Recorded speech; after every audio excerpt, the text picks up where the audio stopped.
নমস্কার বন্ধুরা, কেসি কিচেনে সবাইকে স্বাগত। আজ আমি নিয়ে এসেছি মাছ দিয়ে ফুলকপির একটা ঝোল রেসিপি। এইরকম ঝোল রেসিপি যদি মাঝে মধ্যে বানিয়ে নেওয়া হয় তো খেতে ভীষণ ভালো লাগে। ভাত বলো বা রুটি পরোটা সব জিনিসের সাথেই খেতে ভীষণভাবে ভালো লাগে। চলো দেখে নিই আমি কিভাবে বানাচ্ছি। দেখো, আমি কিছুটা মাছ নিয়েছি। সেই মাছটাকে নুন হলুদ বেশ ভালো করে মাখিয়ে নিতে হবে। আমি সবসময় মাছের মধ্যে একটু হলুদটা বেশি দিই, কেন কি তাহলে আষ্টে গন্ধটা মাছের অনেকটাই চলে যায়। তারপরে দেখো, এইদিকে একটা কড়াই চড়িয়ে তার মধ্যে সর্ষের তেল দিয়েছি। মাছটা অবশ্যই সর্ষের তেলে বানালে বেশি ভালো লাগে। তারপরে দেখো, সমস্ত মাছগুলো আমি তেলের মধ্যে ছেড়ে দেব। এই ধরনের বড় পাকা মাছ কিন্তু ফুলকপি আলু দিয়ে ঝোল করলে খেতে অসম্ভব টেস্ট লাগে, আর অন্য কোনো তরকারির অত দরকারও পড়ে না। তারপরে দেখো, মাছগুলো আমি উল্টে পাল্টে খুব ভালো করে লাল লাল করে ভেজে নেব। যেহেতু এটা বড় মাছ, সেই জন্য একটু বেশ ভালো লাল করে ভেজে নিতে হবে। দেখো, সমস্ত মাছগুলো আমার ভাজা হয়ে গেছে, লাল লাল হয়ে গেছে। এবার আমি উঠিয়ে একটা প্লেটের মধ্যে রেখে দিলাম। রেখে দেওয়ার পরে বাকি যে মাছগুলো ছিল সেগুলোও আমি ভেজে নেব। এগুলো ভাজা হতে থাক, ততক্ষণে তরকারিটা কেটে নিই। দেখো, আমি একটা ফুলকপি নিয়েছি। ফুলকপিগুলোকে এইভাবে ছাড়িয়ে বড় বড় সাইজের কেটে নিয়েছি। কেটে নেওয়ার পরে দেখো, নুন আর গরম জল দিয়ে আমি বেশ কিছুক্ষণ ভিজিয়ে রেখে দিলাম। ভিজিয়ে রাখা থাকুক। তারপরে এইদিকে মশলাটা করে নিয়ে দেখো, ধনে, কালো সর্ষে আর জিরে, তার সাথে আদা আর কয়েকটা কাঁচা লঙ্কা। এটা আমি বিনা পেঁয়াজ রসুন ছাড়াই বানাবো। তারপরে দেখো, এটা পেস্ট করে নিলাম।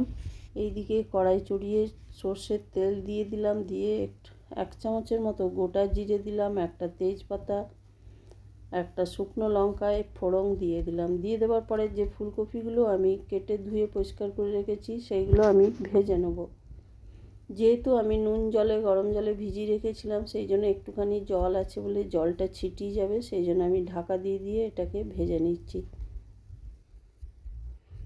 দেখো, আমার ফুলকপিটা ভাজা হয়ে গেছে। তারপরে আমি একটা আলুকে ওইদিকে সেদ্ধ করে রেখেছি, সেটাও বড় বড় টুকরো করে আমি দিয়ে দিলাম ফুলকপির সাথে।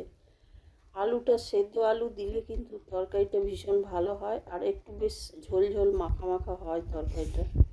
এবারে আমি পরিমাণ মতো নুন দিয়ে দেবো। আমি যতটা ঝোল বা গ্রেভি রাখবো সেই আন্দাজ করে নুন দিয়ে দিলাম।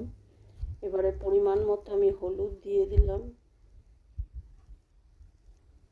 নুন হলুদ দিয়ে দেওয়ার পরে আলু ফুলকপিটা আরেকটু বেশ ভেজে নেব।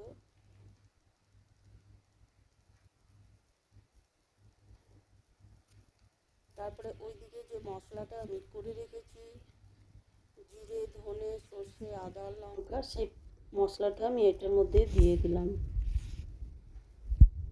দিয়ে দেওয়ার পরে মশলাটা বেশ খানিকক্ষণ ধরে কষিয়ে নেব। যতক্ষণ না আমার এটা বেশ কষানো হচ্ছে বা ভাজা ভাজা হচ্ছে, ততক্ষণ পর্যন্ত এটাকে আমি নাড়িয়ে যাব বা ভেজে যাব। এবার দেখো, মিক্সিতে আমি মশলাটা করেছি সেই জারটা ধুয়ে একটুখানি জল দিয়ে দিলাম।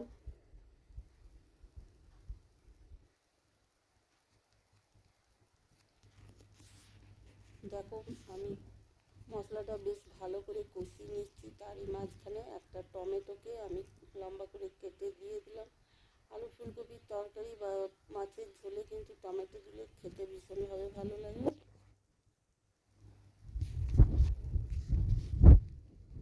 এরপরে দেখো, আমি ঢাকা দিয়ে দিয়ে এটাকে কষিয়ে নেব। তাহলে কিন্তু যেটুকু জল আছে সেটার মধ্যে ফুলকপি বা আলুটা খুব ভালো করে সেদ্ধ হয়ে যাবে।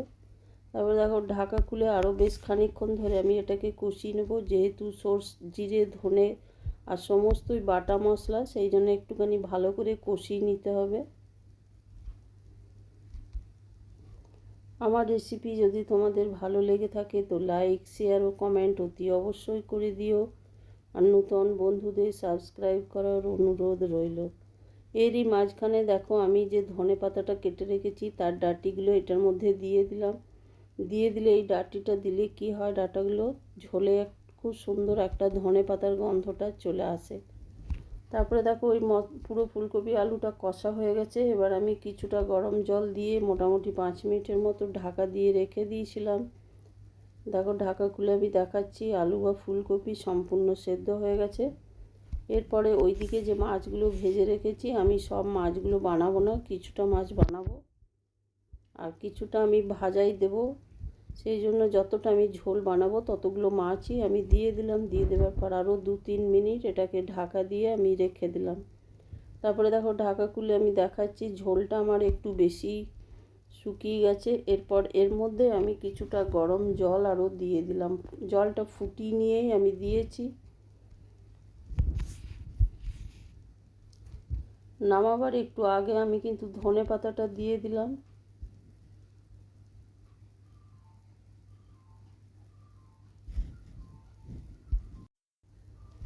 তারপরে দেখো ঢাকা দিয়ে আমি বেশ কিছুক্ষণ আরও ফুটিয়ে নিলাম গরম জলটা দিয়ে। তারপরে নামাবার ঠিক আগেটাই একটুখানি 1 চামচের মতো আমি গরম মশলা দিয়ে দিলাম।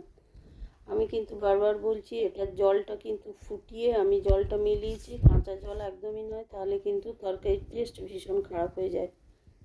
দেখো আমার ঝোলটা হয়ে গেছে, ঝোলটা আমার হয়ে গেছে। এবার আমি গ্যাসটা বন্ধ করে দিলাম। গ্যাসটা বন্ধ করে দিয়ে ঢাকা দিয়ে 5 মিনিটের মতো স্ট্যান্ডিং টাইমে রেখে দিলাম। তারপরে দেখো ঢাকা খুলে দেখাচ্ছি কত সুন্দর আর কত লোভনীয় হয়েছে ঝোলটা।